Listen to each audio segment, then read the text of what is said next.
بسم اللہ الرحمن الرحیم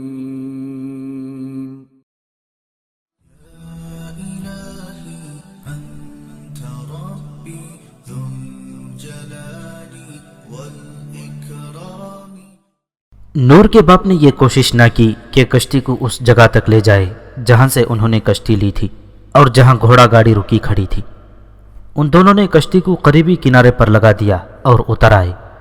دونوں نے پورا زور لگا کر کشتی کو اتنا کھینچا کہ آدھی کشتی خشکی پر آ گئی۔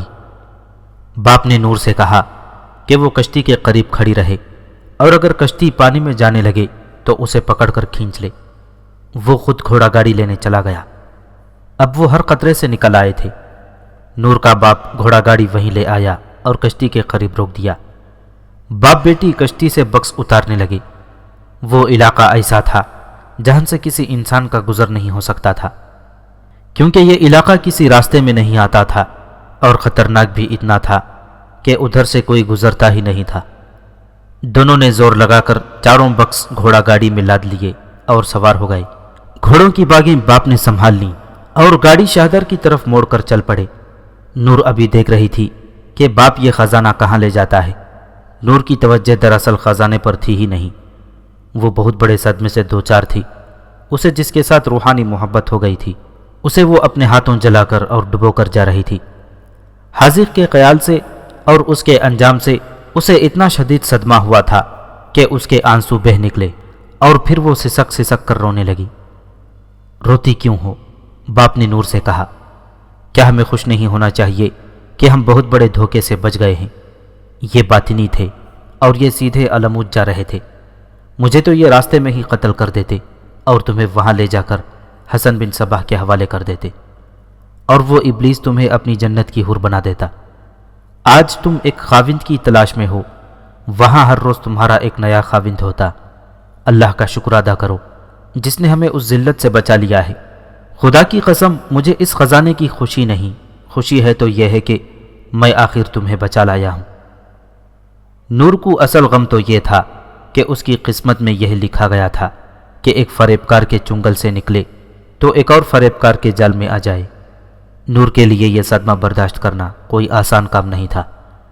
بہرحال اس نے یہ انتہائی تلخ گھونٹ نگلنے کی کوشش شروع کر دی اور باپ اسے سمجھاتا گیا اور پھر اسے امید بھی دلاتا رہا کہ اس کے لیے ایک مرد حق یقیناً منتظر ہے۔ اللہ نے جہاں اتنا کرم کیا ہے وہاں وہ یہ کرم بھی ضرور کرے گا کہ نور کی شادی ہو جائے گی۔ نور کے باپ نے گھوڑے دوڑا دیے۔ وہ بہت جلدی شہدر پہنچنا چاہتا تھا۔ راستے میں وہ ایک جگہ رکے۔ گاڑی میں کھانے پینے کا سامان موجود تھا۔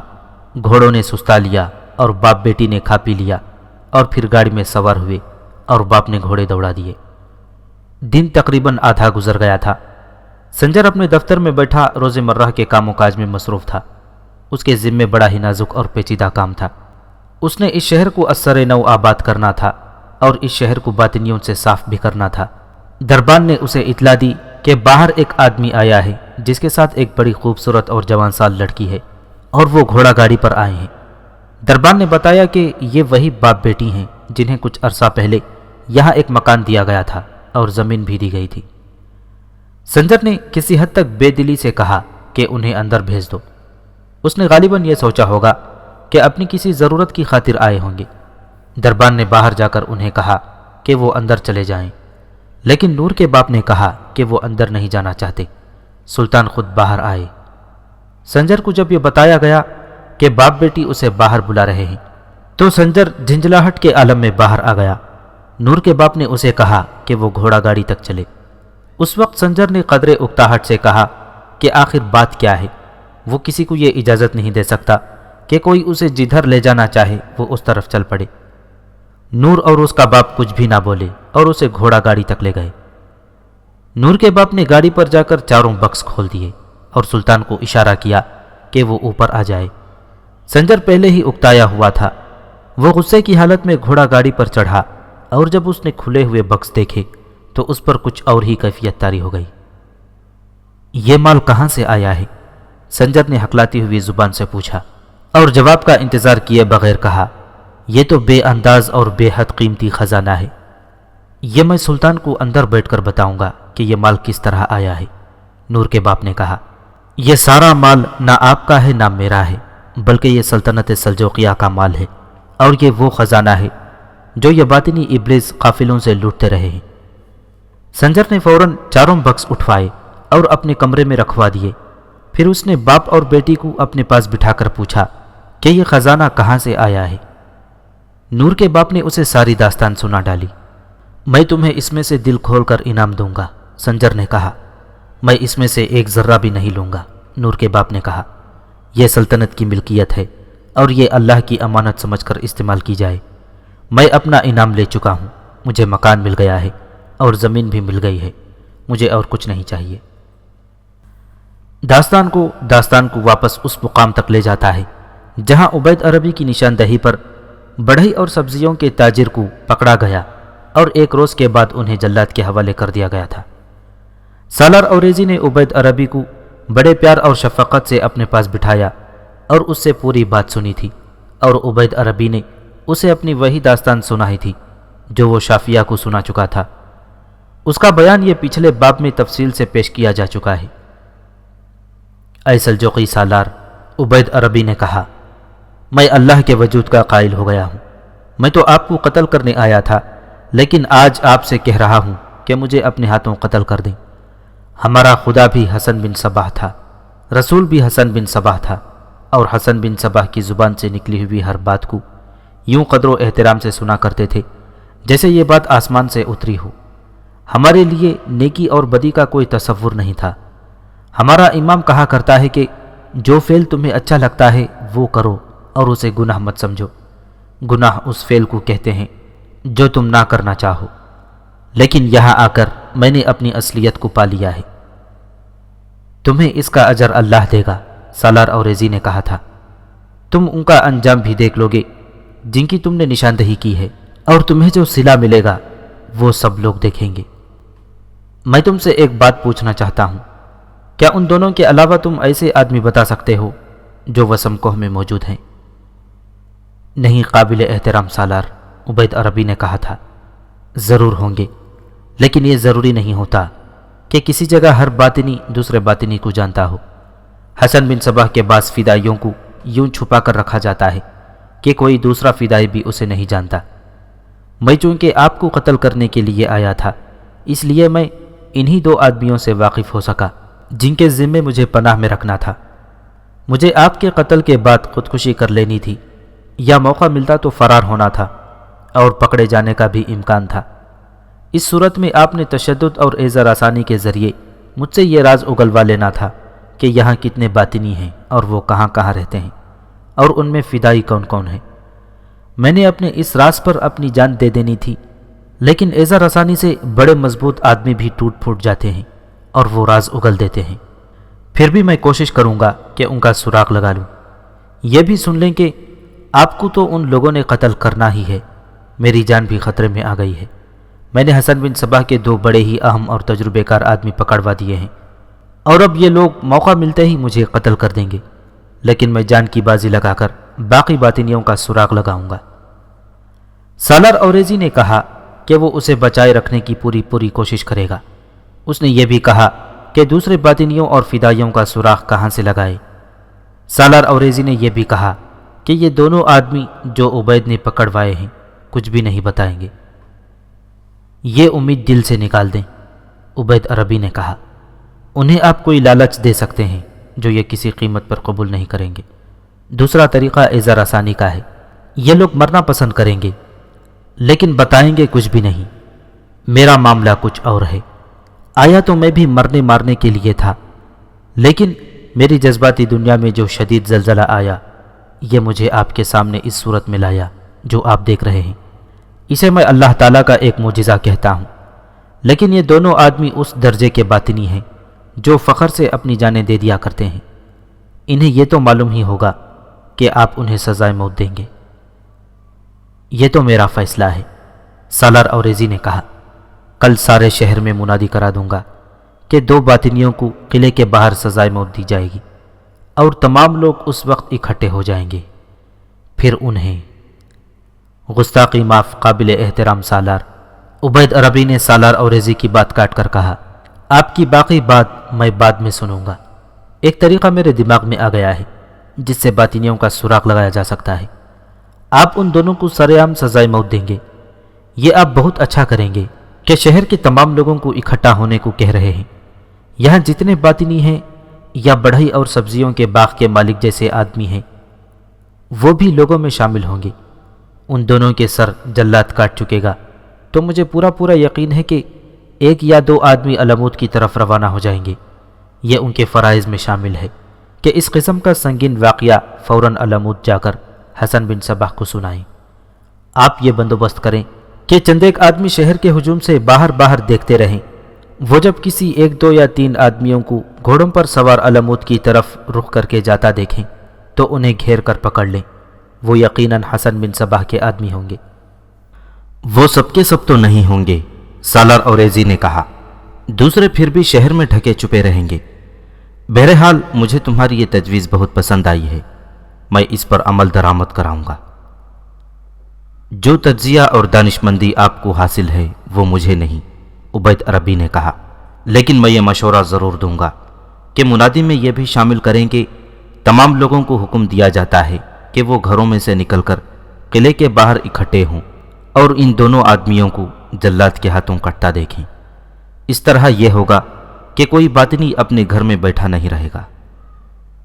تم اور شافیہ بہت بڑے انعام کے حقدار ہو عبید، سالار اوریزی نے خوش ہوتے ہوئے کہا۔ میں سمجھ نہیں سکتا کہ تم دونوں کو کیا انعام دوں۔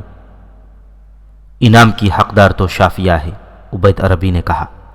اگر آپ ہم دونوں کو انعام دینا ہی چاہتے ہیں تو سب سے بڑا انعام یہ ہے کہ مجھے شافیہ کو اور شافیہ مجھے دے دیں۔ یہ تو طے ہے، سالار اوریزی نے کہا۔ ان دونوں باطنیوں کو پرسوں جہنم واصل کر کے میں تم دونوں کا نکاح پڑھا دوں گا۔ سالار اوریزی نے اسی وقت مزمل آفندی اور بن یونس کو بلوا لیا اور عبید عربی کی تجویز انہیں سنائی۔ انہوں نے آپس میں صلح مشورے سے طے کر لیا کہ یہ کارروائی کس طرح کی جائے گی۔ اگلی صبح سورج طلوع ہوا ہی تھا کہ وسم کوہ کا بچہ قلعے کے باہر گھوڑ دوڑ کے میدان کے ارد گرد اکٹھا ہو گیا تھا۔ منادی میں یہ حکم بھی شامل تھا کہ تمام لوگ حکماً باہر آ جائیں۔ عورتیں اس طرف جو قلعے کی دیوار تھی اس پر اکٹھی ہو گئی تھیں۔ گھر بالکل خالی ہو گئے تھے۔ بڑھے اور سبزیوں کے باغ والے کو قلعے سے نکالا گیا۔ ان کے ہاتھ ان کی پیٹھوں کے پیچھے بندھے ہوئے تھے۔ 4 محافظ انہیں لے جا رہے تھے۔ ہجوم نے اس طرف سے انہیں راستہ دیا اور ان دونوں کو میدان کے وسط میں لے جا کر کھڑا کر دیا گیا۔ کچھ ہی دیر بعد سالار اوریزی نے اپنے 6 گھڑ سوار محافظوں کے ساتھ قلعے سے باہر ملا۔ وہ گھوڑے پر سوار تھا۔ محافظ ہجوم کے پیچھے رک گئے اور سالار اوریزی وہاں جا پہنچا جہاں دونوں باطنیوں کو کھڑا کیا گیا تھا۔ مزمل آفندی اور بن یونس بھی وہیں تھے، لیکن وہ تماشائیوں کے ہجوم کے پیچھے گھوڑوں پر سوار تھے اور ایک دوسرے سے دور تھے۔ ان کی نظریں ہجوم پر لگی ہوئی تھیں اور وہ دونوں ایک جگہ رکتے نہیں تھے بلکہ گھوڑوں کو آہستہ آہستہ ہجوم کے پیچھے چلا رہے تھے۔ ان کے ساتھ سالار اوریزی کے محافظ دستے کے 2 گھوڑ سوار بھی تھے۔ وہ بھی ہجوم کے پیچھے ایک طرح کی گشت کر رہے تھے۔ محافظ دستے کے 2 آدمی شہر کی دیوار پر اس جگہ کھڑے تھے جہاں سے قلعہ علمود کی طرف جانے والا راستہ نظر آتا تھا۔ وہاں سے علمود تک 2 دنوں کی مسافت تھی۔ اے ایمان والوں، سالار اوریزی نے بڑی ہی بلند اور گونجدار آواز میں ہجوم سے خطاب کیا، یہ 2 آدمی میرے یا سلطنت سلجوقیہ کے مجرم نہیں بلکہ یہ اللہ، رسول اور دین اسلام کے مجرم ہیں۔ یہ حسن بن صباح کے پیروکار ہیں جسے ابلیس نے زمین پر اتارا ہے۔ یہ دونوں باطنی یہاں فدائیوں کو پناہ میں رکھتے تھے اور اب انہوں نے ایک ایسے فدائی کو پناہ دی تھی جو مجھے قتل کرنے آیا تھا، لیکن اللہ کی قدرت دیکھو کہ یہ دونوں میرے ہاتھوں قتل ہو رہے ہیں۔ اگر حسن بن صباح اللہ کا بھیجا ہوا نبی ہے یا اس کے ہاتھوں میں کوئی خدائی طاقت ہے تو ان دونوں کو قتل ہونے سے بچا لے، لیکن اس کے پاس جو طاقت ہے وہ ابلیسیت کی طاقت ہے۔ کوئی یہ نہ سمجھے کہ میں ان دونوں کو ذاتی انتقام کے طور پر قتل کر رہا ہوں۔ میں اللہ کی راہ میں ہر وقت قتل ہونے کے لیے تیار رہتا ہوں۔ تمام لوگوں پر یہ واضح ہو جائے کہ باطنی ہونا بہت بڑا جرم ہے جس کی سزا موت ہے۔ اس شہر میں ابھی اور باطنی موجود ہیں۔ یہ تم میں سے ہر ایک کا فرض ہے کہ جس کسی پر شک ہو کہ وہ باطنی ہے اس کے متعلق اطلاع دیں۔ یہ بھی سن لو کہ صرف شک پر بھی میں سزائے موت دوں گا۔ اگر حسن بن صباح یہ اعلان کر دے کہ اس کا مذہب بالکل الگ تھلگ ایک مذہب ہے جس کا اسلام کے ساتھ کوئی تعلق نہیں، تو پھر کسی باطنی کو صرف اس لیے سزا نہیں دی جائے گی کہ وہ باطنی ہے۔ ہر کسی کو مذہبی آزادی حاصل ہے، لیکن یہ لوگ اسلام کا چہرہ مسخ کر رہے ہیں اور اپنے آپ کو مسلمان کہتے ہیں۔ یہ ایسا گناہ ہے جسے میں معاف نہیں کر سکتا، کیونکہ معاف کرنے کو بھی میں گناہ سمجھتا ہوں۔ حسن بن صباح کے حکم سے ہمارے بہت سے علماء دین، خطیب اور امام اور وزیر قتل کیے جا چکے ہیں۔ ان باطنیوں نے مرو میں خانہ جنگی بھی کرا دی تھی۔ میں ان بے گناہوں کے خون کا انتقام لے رہا ہوں۔ سالار اوریزی ایک طرف ہٹ گیا اور اس کے اشارے پر جلاد جو سیاہ کپڑوں میں ملبوس تھا اور ہاتھ میں چوڑے پھل والی تلوار تھی، تیزی سے آگے آیا اور اس نے ایک باطنی کو زمین پر 2 زانو کر کے اسے آگے کو جھکا دیا۔ اس کی تلوار بلند ہوئی اور دوسرے ہی لمحے اس باطنی کا سر اس کے جسم سے الگ ہو کر مٹی میں گر پڑا۔ اس کے بعد دوسرے باطنی کو بھی اسی طرح جہنم واصل کر دیا گیا۔ سالار اوریزی نے حکم دیا کہ ان کی لاشیں دور جنگل میں لے جا کر پھینک دی جائیں۔ اتنا بڑا ہجوم باطنیوں کی لاشوں کی طرف دوڑ پڑا۔ لوگ لاشوں کو ٹھڈ مارنے لگے اور ان پر انہوں نے تھوکا بھی۔ ہجوم میں سے مختلف آوازیں اٹھ رہی تھیں۔ پیچھے والے لوگ کہہ رہے تھے کہ انہیں بھی لاشوں پر تھوکنے کا ثواب حاصل کر لینے دیا جائے۔ ایک بڑی ہی بلند اور دبنگ آواز گرج رہی تھی، زندہ رہے گا تو صرف اسلام رہے گا۔ معلوم نہیں یہ کون تھا۔ لوگ اسلام زندہ باد کے نعرے لگا رہے تھے اور آگے بڑھ بڑھ کر باطنیوں کی لاشوں پر ٹوٹ پڑتے تھے۔ کچھ لوگ ان باطنیوں کی کھوپڑیوں کو ٹھڈ مار مار کر ہجوم سے باہر لے گئے اور اسی طرح ٹھڈ مارتے مارتے دور جنگل تک لے گئے اور کہیں پھینک کر واپس آئے۔ تھوڑی سی دیر میں دونوں لاشوں کی کھال اتر چکی تھی اور اب لوگ انہیں پتھر مار رہے تھے۔ سالار اوریزی نے شہر کی دیوار پر 2 آدمی کھڑے کر رکھے تھے۔ وہ اس ہجوم کو دیکھ رہے تھے۔ انہوں نے دیکھا کہ 2 گھڑ سوار ہجوم میں سے نکل کر اس راستے پر ہو گئے تھے جو علموت کو جاتا تھا۔ مزمل بن یونس اور ان کے 2 ساتھی ان سواروں کو نہیں دیکھ سکے تھے۔ دیوار پر جو آدمی کھڑے تھے وہ بڑی تیزی سے دوڑتے نیچے آئے اور انہیں مزمل آفندی نظر آیا جو اس بے قابو اور بپھرے ہوئے ہجوم کی ارد گرد اپنے گھوڑے پر سوار گشت کر رہا تھا۔ دیوار سے اتر کر آنے والے آدمیوں نے مزمل کو بتایا کہ وہ دیکھ نہیں سکے کہ وہ سوار ہجوم میں سے نکل کر علموت کی سمت چلے گئے ہیں۔ مزمل نے گھوڑا دوڑا کر اور کچھ آگے جا کر دیکھا، اسے وہ دونوں سوار نظر آ گئے۔ اتنی دیر میں وہ خاصی دور نکل گئے تھے۔ بن یونس اور دوسرے 2 آدمیوں کو ڈھونڈ کر جلدی لاؤ۔ مزمل آفندی نے ان آدمیوں سے کہا، میں ان دونوں کے پیچھے جاتا ہوں اور تم دونوں بھی پیچھے پیچھے آ جانا۔ مزمل آفندی نے گھوڑا تیز نہ دوڑایا، رفتار اتنی ہی رکھی کہ وہ دونوں سوار اس کی نظروں سے اوجھل نہ ہو جائیں۔ آگے گھنا جنگل تھا اور ٹیکریاں اور چٹانیں بھی تھیں جن کی وجہ سے راستے میں کئی موڑ تھے اور ان موڑوں کی وجہ سے سوار نظروں سے اوجھل ہو جاتے تھے۔ مزمل کم و بیش 1 میل دور نکل گیا تھا جب بن یونس 4 آدمیوں کے ساتھ گھوڑے دوڑا تھا اس تک پہنچ گیا۔ یہ 4 آدمی سالار اوریزی کے محافظ دستے کے منتخب سوار تھے۔ وہ صرف شہ سوار ہی نہیں تھے بلکہ بڑے ہی تجربے کار چھاپا مار بھی تھے۔ علموت کی طرف جانے والا یہ راستہ ٹیکریوں میں سے جاتا تھا اور آگے آگے جانے والے دونوں سوار نظر نہیں آتے تھے۔ مزمل آفندی نے اپنی اس سوار جماعت کے ساتھ گھوڑوں کو ایڑ لگا دی اور ٹیکریوں کے علاقے میں داخل ہو گئے۔ اگلے دونوں سوار اس راستے سے آگے نکل گئے تھے اور وہ مزمل کو نظر آ گئے۔ اس جماعت نے اپنے گھوڑوں کی رفتار خاصی کم کر دی۔ شک تو یہ تھا کہ یہ دونوں آدمی باطنی ہیں اور علموت حسن بن صباح کو اطلاع دینے کے لیے جا رہے ہیں کہ عبید عربی نے ان 2 آدمیوں کو پکڑوا کر سزائے موت دلوا دی ہے جن کے ہاں اس نے پناہ لی تھی۔ لیکن یہ دونوں سوار کوئی عام سوار بھی ہو سکتے تھے۔ انہیں روک کر پوچھنا تو بیکار تھا کہ وہ کون ہیں۔ انہوں نے یہ تھوڑے ہی بتا دینا تھا کہ وہ باطنی ہیں اور علموت جا رہے ہیں۔ مزمل آفندی اور بن یونس سوچ رہے تھے کہ یہ کس طرح معلوم کیا جائے کہ یہ دونوں مشکوک ہیں۔ اگلے دونوں سوار چلتے چلے گئے اور پیچھے والے 6 سوار ان کی رفتار سے ذرا تیز چلتے گئے۔ آگے علاقہ کچھ ہموار آ گیا۔ ذرا اور آگے گئے تو آگے جانے والے دونوں سواروں میں سے ایک نے پیچھے دیکھا۔ اس نے اپنے ساتھی کو اپنے سر سے کچھ اشارہ کیا تو اس نے بھی پیچھے دیکھا۔ دونوں نے گھوڑوں کی رفتار خاصی تیز کر لی۔ صاف پتہ چلتا تھا کہ وہ اپنے تعاقب میں آنے والے سواروں سے خاصا زیادہ آگے نکل جانا چاہتے تھے۔ یہ ہمارے ملزم ہیں، مزمل آفندی نے اپنے گھوڑے کو ایڑ لگاتے ہوئے کہا۔ انہیں جانے نہ دینا۔ سب نے گھوڑوں کو ایڑ لگا دی اور گھوڑے دوڑ پڑے۔ اگلے دو سوار اگر مشتبہ یا ملزم نہ ہوتے تو وہ پرواہ ہی نہ کرتے، بلکہ رک کر دیکھتے کہ ان لوگوں نے گھوڑے کیوں دوڑا دیے ہیں، لیکن انہوں نے بھی گھوڑوں کو ایڑ لگائی اور ان کے گھوڑے ہوا سے باتیں کرنے لگے۔ تعاقب میں جانے والے سواروں کے جو گھوڑے تھے وہ فوجی گھوڑے تھے، جنہیں بڑی اچھی خوراک ملتی تھی، اور تھے بھی وہ اعلیٰ نسل کے گھوڑے۔ تھوڑی ہی دور جا کر ان گھوڑوں نے اگلے سواروں کے ساتھ فاصلہ بہت ہی کم کر دیا۔ اگلے دونوں سوار ایک دوسرے سے الگ الگ ہو گئے، ایک دائیں طرف اور دوسرا بائیں طرف چلا گیا۔ ان کے تعاقب میں جانے والوں کی تعداد 6 تھی۔ انہوں نے بھی اپنے گھوڑوں کو پھیلا دیا، یعنی 3 ایک طرف اور 3 دوسری طرف ہو گئے، اور گھیرا ڈالنے کے انداز سے ان کے پیچھے گئے۔ ان دونوں سواروں نے بچ نکلنے کے لیے گھوڑوں کو انتہائی تیز رفتار کر لیا، لیکن فوجی گھوڑے ان پر جا پہنچے۔ زندہ پکڑنا ہے، مزمل نے بڑی ہی بلند آواز سے اپنے ساتھیوں سے کہا۔ پکڑے نہ جائیں تو زخمی کر کے گرا لو، قتل نہیں کرنا۔ ایک سوار گھیرے میں آ کر رک گیا۔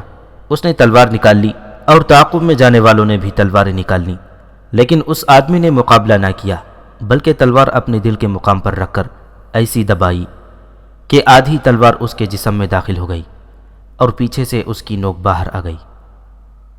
وہ گھوڑے سے گرا اور جب اسے جا کر دیکھا تو اس نے اتنا ہی کہا کہ تم کسی فدائی کو زندہ نہیں پکڑ سکو گے، اور پھر اس کے ساتھ ہی اس نے آخری سانس لی اور مر گیا۔ اس کا ساتھی بھی گھیرے میں آ گیا تھا، لیکن اس نے تلوار تو نکالی، خودکشی نہ کی، بلکہ مقابلے میں اتر آیا۔ پہلے تو اس کا مقابلہ 3 سواروں کے ساتھ تھا۔ اس نے گھوڑے کی پیٹھ پر جس طرح گھوڑے کو گھما پھرا کر پینترے بدلے اور تلوار گھمائی، اس سے پتا چلا کہ یہ بڑا ہی ماہر تیغزن ہے۔ اس نے ایک آدمی کو زخمی بھی کر دیا، لیکن زخم شدید نہ تھا۔ 3 سواروں نے گھوم گھوم کر اس پر وار کیے، لیکن وہ ہر وار بچا گیا، حتیٰ کہ اس کا گھوڑا ذرا سا زخمی ہو گیا۔ توقع تھی کہ گھوڑا زخمی ہو کر بھاگ اٹھے گا اور سوار کے قابو سے نکل جائے گا، لیکن سوار نے اسے قابو میں رکھا۔ وہ شخص دراصل جان کی بازی لگائے ہوئے تھا، اسے آخر مارے ہی جانا تھا، لیکن وہ اس کوشش میں تھا کہ جاتے جاتے 2-3 آدمیوں کو بھی لیتا جائے۔ پہلے تو اس کا مقابلہ 3 آدمیوں کے ساتھ تھا۔ اس کے ساتھی نے اپنے آپ کو خود ہی قتل کر لیا تھا، اس لیے جو 3 آدمی اس کی طرف گئے تھے وہ بھی ادھر آ گئے، اور اب یہ اکیلا سوار 6 آدمیوں کے گھیرے میں آ گیا تھا، اور مزمل نے ایک بار پھر کہا کہ اسے زندہ پکڑو۔ اب یہ 6 کے 6 آدمی اس کوشش میں تھے کہ یہ سوار خودکشی کے لیے اپنی تلوار اپنے پیٹ میں رکھے تو فوراً جھپٹ کر تلوار چھین لی جائے، لیکن وہ کوئی ایسی حرکت نہیں کر رہا تھا، بلکہ جم کر اور پینترے بدل بدل کر 6 گھوڑ سواروں کا مقابلہ کر رہا تھا۔ اسے زخم آ چکے تھے اور یہ سب زخم اس کی ٹانگوں پر تھے۔ یہ 6 تیغزن سوار اس کوشش میں تھے اسے جان سے نہ مارا جائے اور اتنا سا زخمی کر دیا جائے کہ گر بھی پڑے اور زندہ بھی رہے۔ آخر یوں ہوا کہ مزمل کے ایک سوار نے پیچھے سے آ کر اس کی تلوار والا ہاتھ زخمی کر دیا، اور اس کے ساتھ ہی اسے ایسا پکڑا کہ گھوڑے سے گرا دیا۔ 3-4 سواروں نے اتر کر اس پر قابو پا لیا۔ انہوں نے دوسرا کام یہ کیا کہ اسی کی چادر پھاڑ کر اسی کے زخموں پر باندھ دی گئی، تاکہ وسم کوہ تک اس کا خون اتنا نہ نکل جائے کہ وہ زندہ ہی نہ رہ سکے۔ اسے اسی گھوڑے پر ڈال دیا گیا، اس پر غشی طاری ہو چکی تھی۔ اس کے دوسرے ساتھی کا گھوڑا بھی پکڑ لیا گیا اور اس کی لاش وہیں پڑی رہنے دی۔ جب یہ قافلہ واپس وسم کوہ کے قریب آیا تو بن یونس کو ایک احتیاط کا خیال آ گیا۔ اس نے اپنے ساتھیوں سے کہا کہ وسم کوہ میں اور بھی باطنی ہوں گے، انہیں یہ بھی معلوم ہوگا کہ ان کے 2 ساتھی علموت روانہ ہو گئے ہیں۔ احتیاط یہ کرنی ہے کہ انہیں یہ معلوم نہ ہو سکے کہ علموت جانے والوں میں سے ایک مارا جا چکا ہے اور دوسرے کو زخمی کر کے پکڑ لائے ہیں۔ بن یونس نے بڑی اچھی بات سوچی تھی، لیکن اس کے پاس کوئی ایسا کپڑا نہیں تھا جس سے اس باطنی کو چھپا لیتے۔ مزمل نے اپنے ساتھیوں کو وہیں روک لیا اور ایک سے کہا کہ وہ وسم کوہ جائے اور وہاں سے ترپال یا کمبل یا بڑے سائز کی 2 بوریاں لے آئے۔ اس سوار نے اپنے گھوڑے کو ایڑ لگا دی۔ وسم کوہ کوئی دور نہیں تھا، وہ سامنے نظر آ رہا تھا۔ سوار 2 بڑی بوریاں لے کر واپس آ گیا۔ بے ہوش باطنی کو اس طرح 2 بوریوں میں بند کر کے گھوڑے پر ڈال لیا گیا جیسے یہ کوئی سامان ہو۔ یہ قافلہ چل پڑا اور وسم کوہ میں داخل ہوا اور وہاں سے سالار اوریزی کے ہاں جا پہنچا۔ انہوں نے زخمی باطنی کو گھوڑے سے اتارا اور اندر ایک کمرے میں لے گئے، اس سے بوریاں اتار دیں، اور جب سالار اوریزی نے دیکھا تو فوراً حکم دیا کہ جراح اور طبیب کو لایا جائے۔ طبیب اور جراح آئے تو سالار اوریزی نے انہیں بتایا کہ یہ بے ہوش زخمی باطنی ہے اور اس کے سینے کے راز نکالنے ہیں۔ جراح نے کہا پہلے اس کے زخموں کا بندوبست کر دیں گے تاکہ خون رک جائے، ورنہ یہ خون نکل جانے سے ہی مر جائے گا۔ خون نکل جانے دو، بوڑھے طبیب نے کہا، اس کا زیادہ سے زیادہ خون نکل جانا چاہیے۔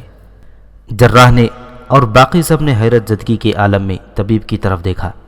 وہ اتنا ہی جانتے تھے کہ خون نکل جانے سے انسان مر جاتا ہے، لیکن طبیب کا تجربہ کچھ اور کہتا تھا۔ اسے بتایا گیا تھا کہ یہ باطنی ہے اور اس کے سینے سے راز نکالنے ہیں۔ باطنی اپنی جان دے دیا کرتے تھے، راز نہیں دیتے تھے۔ طبیب جانتا تھا کہ باطنیوں کے خون میں حشیش کے علاوہ نہ جانے کیسی کیسی جڑی بوٹیوں کے اثرات ملے ہوتے ہیں۔ اس نے کچھ عرصہ گزار کر مرو میں 2 باطنیوں کا یہی علاج کیا تھا کہ وہ اتفاق سے زخمی تھے اور طبیب نے ان کا خون بہہ جانے دیا تھا، اور پھر انہیں ایسی غذا اور ایسی دوائیاں دیتا رہا تھا کہ یہ نیا خون پیدا ہوا تو وہ باطنی راز دینے پر آ گئے تھے۔ اس باطنی پر بھی طبیب وہی طریقہ آزما رہا تھا۔ اس طبیب نے کوئی جڑی بوٹی دریافت بھی کر لی تھی جو ذہن کو نارمل حالت میں لے آتی تھی اور جسم پر بھی اس کے اثرات مرتب ہوتے تھے۔ کیا خون نکل جانے سے یہ مر نہیں جائے گا؟ سالار اوریزی نے پوچھا۔ میں زندگی اور موت کی ضمانت نہیں دے سکتا، طبیب نے کہا۔ میں صرف یہ یقین دلا سکتا ہوں کہ یہ زندہ رہ گیا تو آپ اسے بدلے ہوئے روپ میں دیکھیں گے، اور اگر اس کے زخم فوراً ٹھیک کر دیے گئے اور یہی خون اس کے جسم میں رہا تو پھر آپ ایزا رسانی کے ذریعے اس کی جان لے سکتے ہیں، راز نہیں۔ سب خاموش ہو گئے اور طبیب نے زخمی کے منہ میں قطرہ قطرہ پانی ٹپکانا شروع کر دیا تھا۔ اس پانی میں اس نے دوائی ملا دی تھی۔ کچھ دیر پانی پلا کر اس زخمی کے منہ میں وہ دودھ ٹپکانا شروع کر دیا جس میں شہد ملا ہوا تھا۔ زخمی کے زخموں سے خون امٹتا ہی چلا آ رہا تھا۔ وہ تن و من جوان تھا اور اس کے جسم میں سیروں کے حساب سے خون موجود تھا۔ سورج غروب ہو رہا تھا جب طبیب نے اپنی انگلیاں زخمی کی نبض پر رکھیں۔ زخمی کے چہرے کا رنگ ایسا پھیکا پڑ گیا تھا جیسے اس کی زندگی کا بھی سورج غروب ہو رہا ہو۔ اس کے زخموں کے نیچے ایک خاصا بڑا برتن رکھا ہوا تھا، وہ بھر چکا تھا۔ طبیب نے جراح سے کہا کہ اب وہ اس کے زخموں کی مرہم پٹی کر دے تاکہ مزید خون نکلنا بند ہو جائے۔ زخمی بے ہوش تھا اور اب اس کی سانسوں کا تسلسل کمزور سا ہو گیا تھا۔ جراح نے زخموں کو صاف کر کے مرہم پٹی شروع کر دی۔ دوائیاں لگا کر پٹیاں باندھی گئیں تو طبیب نے ایک بار پھر زخمی کے منہ میں پانی ٹپکانا شروع کر دیا جو اس کے حلق سے اترتا چلا جا رہا تھا۔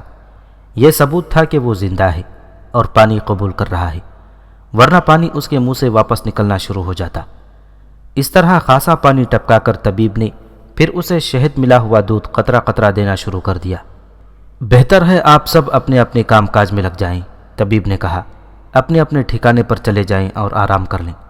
یہ کل دوپہر کے بعد شاید ہوش میں آ جائے گا، اور اب میں یقین سے کہتا ہوں کہ یہ اللہ کی رضا سے زندہ رہے گا۔ وہ رات گزر گئی، اگلا دن بھی گزر گیا، اور پھر ایک اور رات آ گئی۔ طبیب اس دوران زخمی کے منہ میں کچھ نہ کچھ ٹپکاتا رہا۔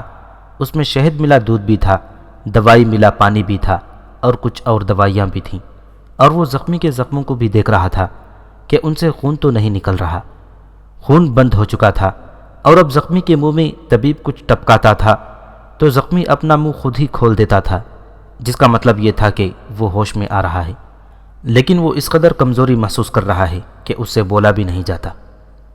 وہ رات گزری، اور اس رات کے بطن سے جس صبح نے جنم لیا وہ صبح امید افزاں ثابت ہوئی۔ زخمی نے بڑی ہی نحیف آواز میں پوچھا، میں کہاں ہوں؟